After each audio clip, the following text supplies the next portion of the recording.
La finance, un mot qui évoque l'argent, les banques, les investissements, mais aussi des choix éthiques, des convictions et parfois des contradictions. As-tu déjà entendu parler de la finance islamique? Savais-tu qu'elle repose sur des principes totalement différents de ceux de la finance classique? Mais qu'est-ce qui les différencie vraiment?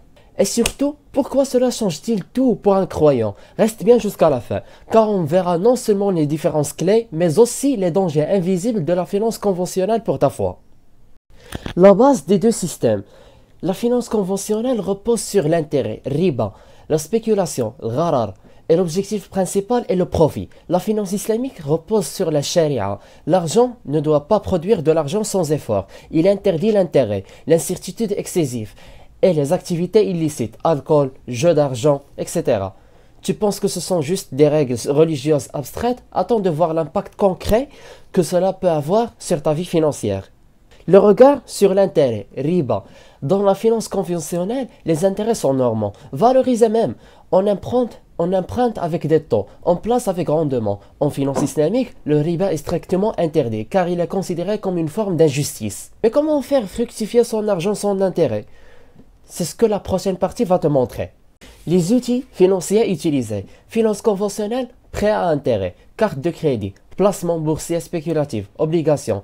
Dans la finance islamique, on a le mudaraba, musharaka, ijara, murabaha, des contrats basés sur le partage du risque, du travail et du capital. Tu crois que c'est plus risqué? En réalité, ça peut être beaucoup plus sain économiquement. Et on t'explique pourquoi juste après.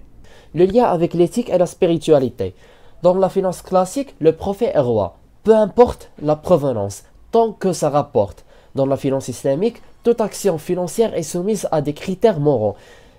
Licéité du produit, transparence du contrat, absence d'oppression. Je répète, licéité du produit, transparence du contrat, absence d'oppression.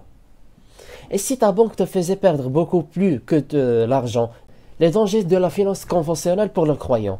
L'habitude de l'intérêt est égale normalisation du haram. Consommation excessive est égale piège de capitalisme. Déconnexion entre spiritualité et argent est égale hypocrisie quotidienne.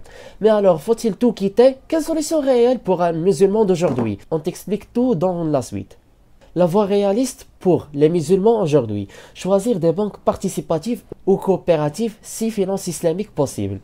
Privilégier le financement participatif halal. Toujours questionner la licéité de l'argent qu'on gagne. Et toi, es-tu vraiment en accord avec ta foi dans la façon de gérer ton argent? Ce que tu vas entendre dans la dernière partie va peut-être tout changer.